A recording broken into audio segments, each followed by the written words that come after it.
Hello students, again I welcome you to my YouTube channel. और last video जो हमने first video देखा था इकोनॉमिक्स का, उसके अंदर मैंने आपको बेसिक बताया था इकोनॉमिक्स का क्या एक बेसिक कंसेप्ट है, इकोनॉमिक्स जो आपने 11th क्लास में पढ़ी थी, और इकोनॉमिक्स का पेपर पैटर्न कैसा रहेगा एग्जाम के अंदर, ठीक है ना। अब इस वीडियो में हम लोग बेसिक चैप्टर नंबर 1 स्टार्ट कर रहे हैं इकोनॉमिक्स का। मैं आपको सारे नोट्स धीरे धीरे नोटिंग भी कराता जाऊंगा, और पहले मैं कंसेप्ट समझाऊंगा and then we will have the basic notes noting, ठीक है ना। चैप्टर का नाम है इंट्रोडक्शन टू इकोनॉमिक्स, ठीक है ना, इंट्रोडक्शन टू इकोनॉमिक्स। अब इस चैप्टर में हम लोग क्या क्या डिस्कस करेंगे बेटा, एक तो हम लोग इकोनॉमिक्स के अंदर मैंने आपको पहले ही बताया था, अभी जो हम लोग स्टार्ट कर रहे हैं starting with the macro economics.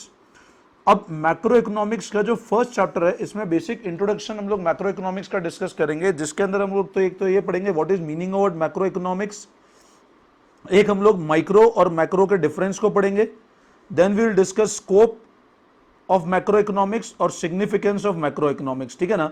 और लास्ट में हम लोग क्वेश्चंस डिस्कस करेंगे इस चैप्टर से रिलेटेड, ठीक है ना। तो अब अगर मैं बात करता हूं what is the basic introduction to economics, तो सबसे पहले अगर मैं बात करता हूं what is meaning of macro economics, तो ध्यान रखना बेटा मैक्रो इकोनॉमिक्स दो वर्ड से बना है, एक तो वर्ड मैक्रो है और एक वर्ड इकोनॉमिक्स है। मेरी बात फिर से ध्यान देना, मैक्रो इकोनॉमिक्स दो वर्ड से बना हुआ है, एक तो वर्ड उसमें मैक्रो है और एक वर्ड इकोनॉमिक्स है, ठीक है ना। जो मैक्रो वर्ड है ना, this has been originated from Greek word macros. मेरी बात फिर से ध्यान देना, macro word has been originated from Greek word macros, जिसका मतलब होता है लार्ज। और इकोनॉमिक्स वर्ड का मतलब क्या होता है, हमने लास्ट चैप्टर में भी डिस्कस किया था कि स्केर्स रिसोर्सेज को बेस्ट वे में कैसे यूज करेंगे। तो मैक्रो इकोनॉमिक्स का मतलब क्या हुआ, एट अ लार्जर लेवल हम लोग स्केर्स रिसोर्सेज को बेस्ट वे में कैसे यूज करें। अब जब हम लोग बात कर रहे थे माइक्रो इकोनॉमिक्स की, तो मैंने आपको बताया था माइक्रो इकोनॉमिक्स में हम लोग बेसिकली डिस्कस कर रहे थे study of behaviour of particular individual, कि एक इंडिविजुअल का बिहेवियर कैसे होगा, वो हम लोगों ने माइक्रो में डिस्कस किया। बट जब हम लोग बात करते हैं मैक्रो इकोनॉमिक्स की, तो हमेशा ध्यान रखना मैक्रो इकोनॉमिक्स में स्टूडेंट हम लोग किस चीज से कंसर्न है, it is concern with the study of entire economy. मतलब पूरे देश की इकोनॉमी कैसे चलेगी, पूरे देश के अंदर एम्प्लॉयमेंट कैसे होगा, पूरे देश के अंदर प्राइस कैसे डिसाइड होगी, पूरे देश के अंदर आज जैसे अगर मैं मेरे घर की इकोनॉमी की बात करता हूं, तो मैं मेरे घर के अंदर इनकम क्या होगी, तो देश की इकोनॉमी मतलब देश की इनकम क्या होगी। मेरे घर का खर्चा कितना होगा, तो देश का खर्चा कितना होगा। मेरा एम्प्लॉयमेंट कितना होगा, तो देश का एम्प्लॉयमेंट कितना होगा। मैं जो गुड्स बना रहा हूं मेरे इंडिविजुअल बेसिस पे कितना कंज्यूम करूंगा, तो देश के बेसिस पे कितना कंज्यूम होगा। तो जहां भी कंट्री एज अ होल या लार्जर लेवल पे जब हम बात करते हैं, तो उसका मतलब होता है मैक्रो इकोनॉमिक्स, ठीक है ना। तो मैक्रो इकोनॉमिक्स बेसिकली ध्यान रखना has been originated from the Greek word macro. Macros मतलब होता है लार्ज, और इकोनॉमिक्स मतलब होता है कि जब मैं लिमिटेड रिसोर्सेज को बेस्ट वे में यूज करना आता हूं, that is known as economics, ठीक है ना। तो मैक्रो इकोनॉमिक्स का मतलब क्या होगा, it is that economics which is concerned with the study of entire individual entire nation as a whole, ठीक है ना। मतलब जिसमें मैं पूरे नेशन की इकोनॉमी को स्टडी करूंगा, तो वो इकोनॉमिक्स कहलाती है मैक्रो इकोनॉमिक्स, ठीक है ना। अब पहले हम इसका डेफिनेशन नोट करते हैं और फिर हम लोग वापस आगे डिस्कस करते हैं what is difference between micro and macro economics, ठीक है ना। नाउ तो मैक्रो इकोनॉमिक्स का student, macros originated from Greek word macros. Macros मतलब होता है लार्ज, ठीक है ना, और एक वर्ड इकोनॉमिक्स है। तो macroeconomics is that branch of economics. Macro economics economics की वो ब्रांच है विच is concerned with study of entire economy. Macroeconomics is that branch of economics which is concerned with the study of entire economy as a whole. It study with various economic issues such as level of employment, growth output का, price का, inflation level क्या है, demand क्या हो goods and services across different sectors, ठीक है ना। तो macroeconomics किससे concerned है, is that branch of economics which is concerned with study of entire economy. अलग अलग इकोनॉमिक इशू जैसे एम्प्लॉयमेंट लेवल क्या है, आउटपुट का लेवल क्या है, प्राइस लेवल क्या है, प्राइस को हम इन्फ्लेशन भी कह सकते हैं, demand for goods and services across different sectors, ठीक है। तो मैक्रो इकोनॉमिक्स मतलब ऐसी economics which is concerned with the study of entire economy as a whole, जिसमें level of employment, national income आ गया आपका, आउटपुट का ग्रोथ कितना है, एग्रीगेट डिमांड्स कितना है, वो सारी चीजें हम लोग मैक्रो इकोनॉमिक्स में डिस्कस करेंगे, ठीक है ना। अब हम लोग बात करते हैं what is the basic difference between micro and macro. अभी भी मैंने आपको पहले ही बताया था, देखो जब भी हम लोग माइक्रो इकोनॉमिक्स की बात करते हैं ना, तो माइक्रो इकोनॉमिक्स तो बेसिकली एक इंडिविजुअल की बिहेवियर को स्टडी करती है, ठीक है ना। बट मैक्रो इकोनॉमिक्स की जब हम लोग बात करते हैं, तो इकोनॉमी एज अ होल के बिहेवियर को स्टडी करता है, ठीक है। डिमांड हुई तो मैक्रो कंसर्न करेगी इंडिविजुअल डिमांड से, मैक्रो कंसर्न करेगा ओवरऑल पूरी इकोनॉमी की डिमांड से, ठीक है ना। तो देखो डिफरेंस देख लेते हैं हम लोग, मैक्रो और माइक्रो का क्या डिफरेंस है, तो ध्यान से समझना। स्टडी। अब मैक्रो इकोनॉमिक स्टडी करती है choice and scarcity of entire economy. मेरी बात फिर से ध्यान देना, मैक्रो इकोनॉमिक्स क्या स्टडी करती है? Choice and scarcity of entire economy, पूरी इकोनॉमी के अंदर क्या प्रॉब्लम्स है वो मैक्रो इकोनॉमिक्स की बात करती है। यहां हम लोग क्या डिस्कस करेंगे? Choice and scarcity of individual, मतलब एक इंडिविजुअल की प्रॉब्लम क्या है वो हम लोग डिस्कस करेंगे माइक्रो इकोनॉमिक्स के अंदर। उसके बाद इकोनॉमिक वेरिएबल। अब आप एक बात बताओ, अगर मैं मैक्रो इकोनॉमिक्स की बात करूंगा तो ऑब्वियस सी बात है यहां वेरिएबल किसके ऊपर डिपेंड करेगा? तो यहां वेरिएबल कौन सा होगा? अगर माइक्रो की बात करता हूं तो एक इंडिविजुअल डिमांड की बात करेंगे भाई। अगर मैं माइक्रो की बात करता हूं तो वहां क्या होगा? एक इंडिविजुअल डिमांड की बात होगी। बट मैक्रो में क्या होगा? एग्रीगेट डिमांड की बात होगी। मैक्रो इकोनॉमिक्स किससे कंसर्न है? With aggregate demand. यहां इंडिविजुअल सप्लाई की बात करूंगा, यहां एग्रीगेट सप्लाई की बात करूंगा। तो macroeconomics is concern with the study of aggregate demand और aggregate supply, but micro is concern with individual demand and individual supply. तो मैक्रो में क्या स्टडी करना है? एंटायर इकोनॉमी की स्केर्स प्रॉब्लम क्या है, माइक्रो में इंडिविजुअल की क्या है। वेरिएबल की बात करता हूं तो macro is concern with aggregate demand and aggregate supply, but individual में क्या होगा? इंडिविजुअल की डिमांड, इंडिविजुअल सप्लाई क्या है। तो मैक्रो के अंदर study of choice and scarcity of economy या individual. Concern with macro variable such as aggregate demand, aggregate supply, concern demand and producer of consumer, एक इंडिविजुअल के डिमांड प्रोड्यूसर से। अच्छा, अब इकोनॉमिक एजेंट मतलब डिसीजन कैसे लेते हैं, ठीक है ना। तो एक बात बताओ, अगर हम लोग मैक्रो लेवल पे बात करें, अभी जैसे मान लो मैं कहता हूं अभी हमारा लॉकडाउन हो रहा है और कोरोना का सिचुएशन है, तो यहां सारे डिसीजन कौन लेगा? एक गवर्नमेंट डिसीजन ले रही है, ठीक है ना। मैं इंडिविजुअल बेसिस पे डिसीजन ले सकता हूं, नहीं मेरे को बाहर जाना है। तो हमेशा ध्यान रखना, मैक्रो लेवल पे जो डिसीजन होता है वो गवर्नमेंट लेवल पे होता है या इंस्टीट्यूशनल लेवल पे होता है, ठीक है ना। बट माइक्रो पे जो डिसीजन होता है वो इंडिविजुअल लेवल पे डिसीजन होते हैं, ठीक है।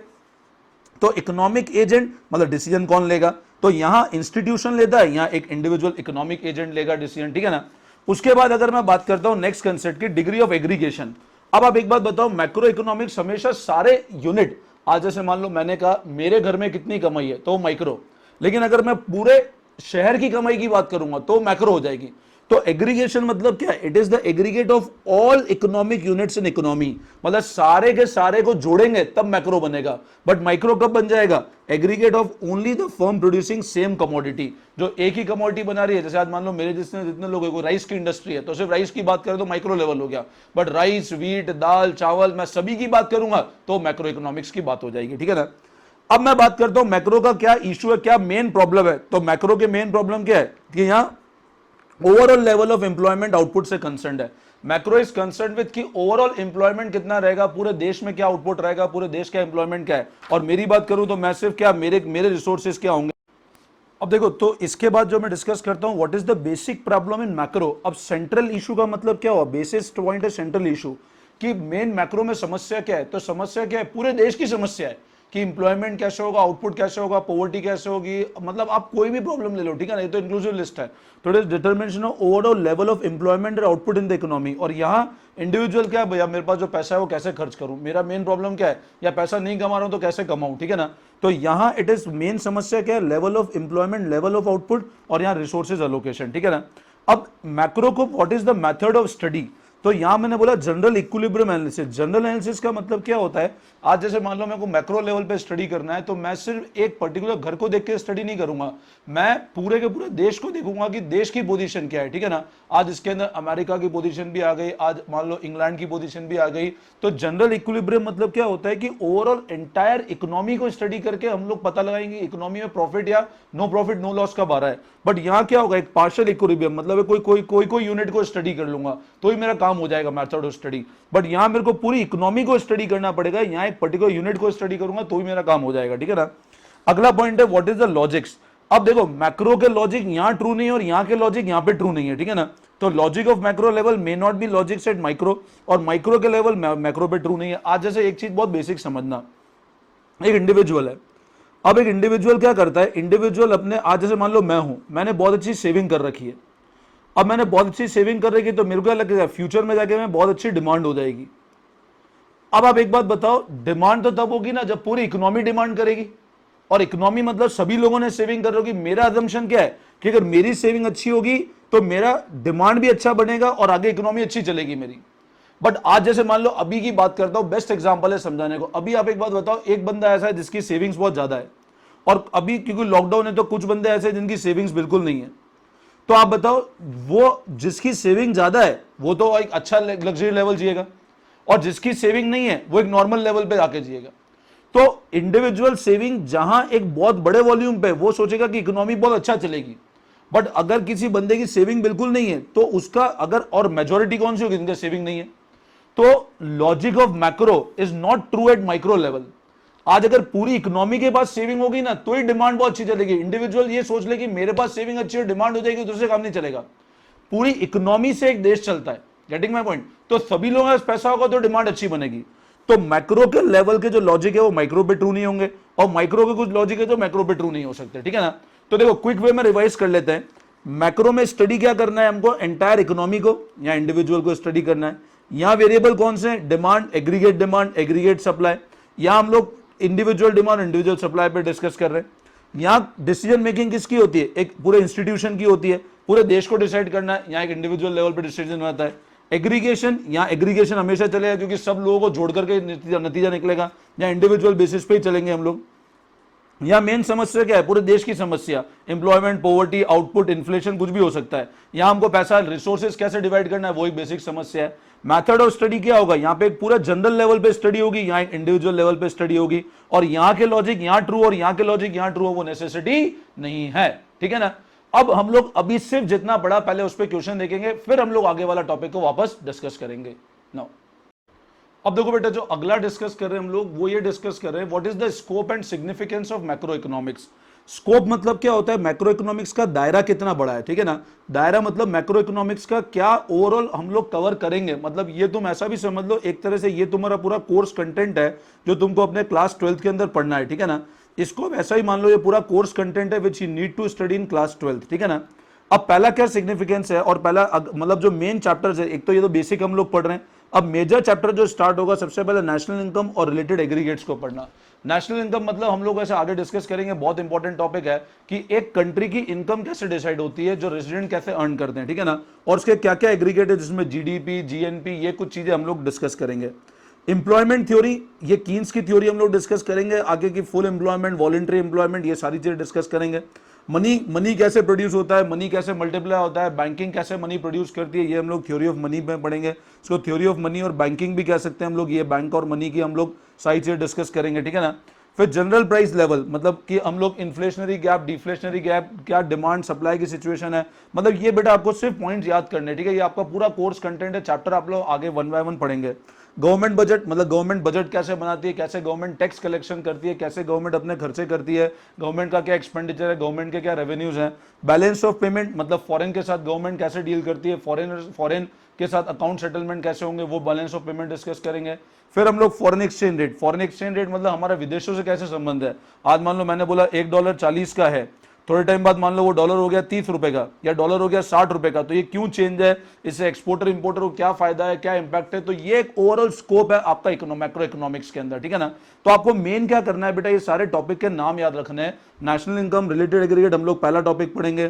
Then we discuss employment, money, banking कैसे होगा, कि मनी का प्रोडक्शन कैसे होता है, general price level, inflation, deflation कैसे चलता है इकोनॉमी में, गवर्नमेंट कैसे बजट बनाती है, बजट मतलब अब गवर्नमेंट क्या मतलब टैक्स कलेक्शन कैसे करेगी, कैसे गवर्नमेंट बजट बनाएगी, कब गवर्नमेंट डेफिसिट में जाती है, balance of payment, account settlement कैसे होगा, फॉरेन से हमको लेना है देना है, फॉरेन एक्सचेंज रेट, मतलब फॉरेन एक्सचेंज का रेट सिस्टम क्या होगा, डॉलर 40 का है, 30 का है, 60 का है। तो ये सारी चीजें हम लोग मैक्रो इकोनॉमिक्स के मेन स्कोप के अंदर डिस्कस करने वाले हैं आगे, ठीक है ना। नो अब स्कोप के बाद जो अगला पॉइंट पढ़ रहे हैं ना हम लोग, वो पढ़ेंगे सिग्निफिकेंस। अब सिग्निफिकेंस का मतलब क्या होता है कि मैक्रो हमको क्यों पढ़ना है, मतलब why it is significant to read macro economics, ठीक है ना।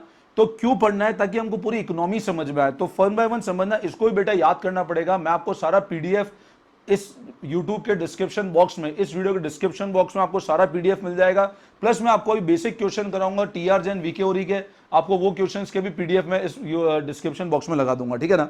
ना सिग्निफिकेंस की जब हम लोग बात करते हैं तो सबसे पहले कि हम लोग मैक्रो क्यों पढ़ते हैं, ताकि हमको इकोनॉमी का पूरा डिस्क्रिप्शन समझ में आ जाए।